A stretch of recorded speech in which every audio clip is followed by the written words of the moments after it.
You think that new thing costs $200? It doesn't. Not really.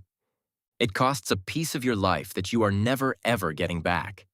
And today, I'm going to show you the real price tag, the one that no store will ever put on the shelf. Because if they did, you'd quietly put half of your cart back. So let me ask you something simple.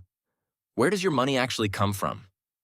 You trade your time for it. You get up, you go to work, and you hand over hours of your one and only life. And in exchange, they hand you money. That's the deal. That is the whole deal. Which means money isn't really money. Money is stored life.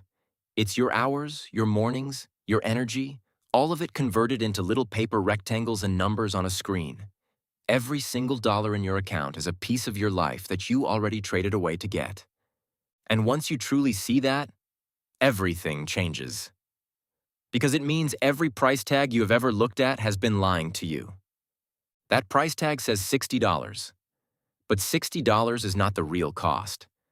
The real cost is however much of your life you had to sell in order to get $60. So let's do the math, and let's keep it dead simple.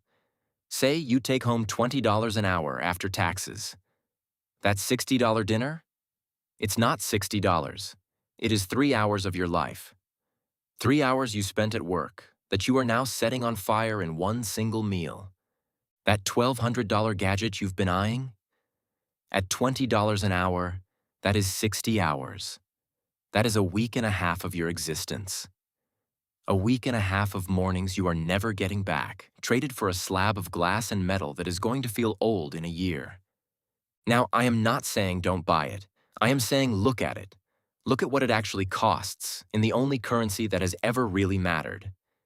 And here's the part that really stings.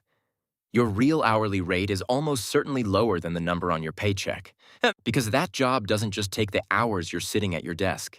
It takes the commute. It takes the getting ready. It takes the gas, the parking, the work clothes, the sad desk lunches, and the 2 hours every single evening where you are too fried to do anything but stare at a wall and recover from it. Add all of that up. All the hours that the job quietly eats. And the amount of real, free life you trade for each dollar is even bigger than you think.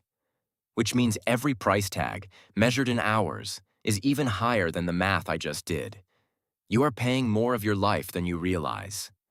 Every single time. So why does almost nobody actually think like this?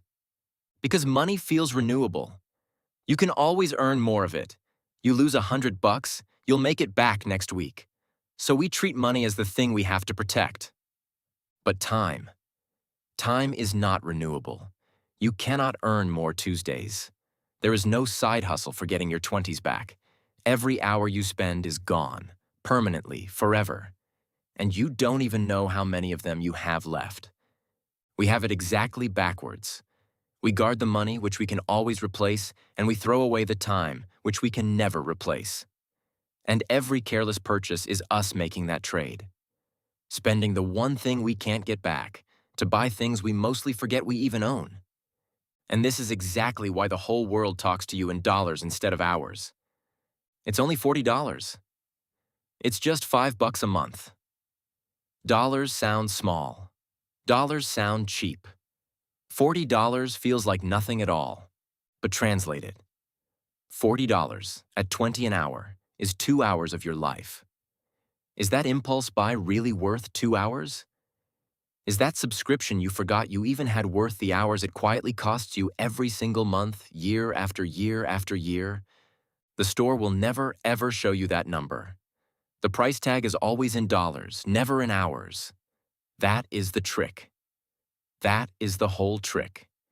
They keep you staring at the cheap-sounding number so that you never notice the expensive one hiding right underneath it.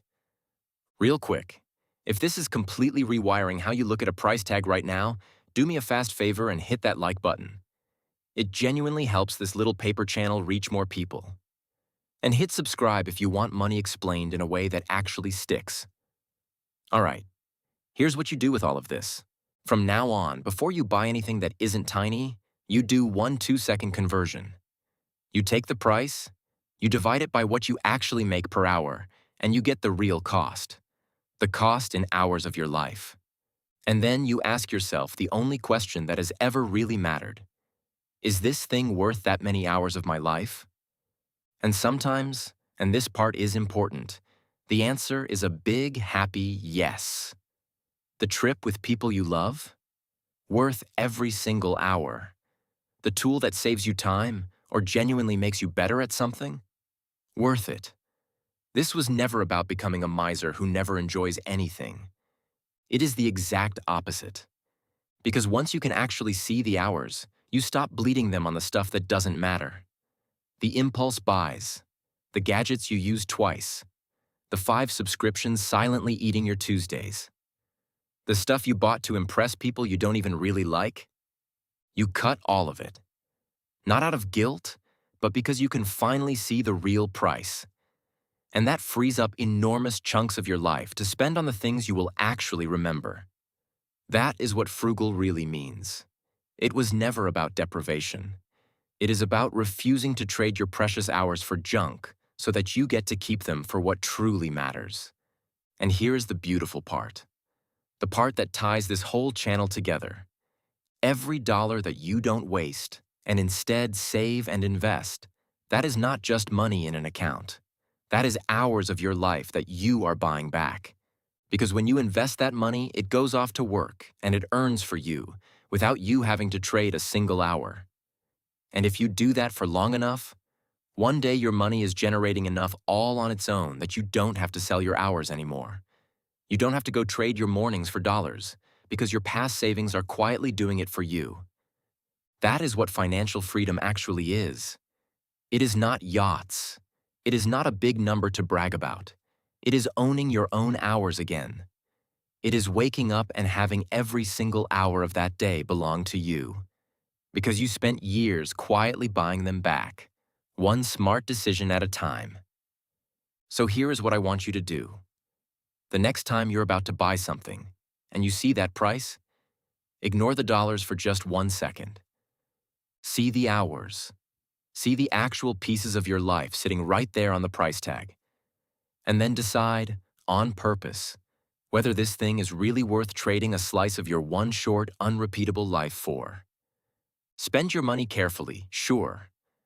But really spend your hours carefully. Because in the end, that is the only thing you were ever actually spending. If this one hit you, hit like, tap subscribe, and drop me a comment with the last thing you bought that was absolutely worth the hours. I read every single one. I'm not a financial advisor, I'm a stick man, but the stick man's right. See you on the next one.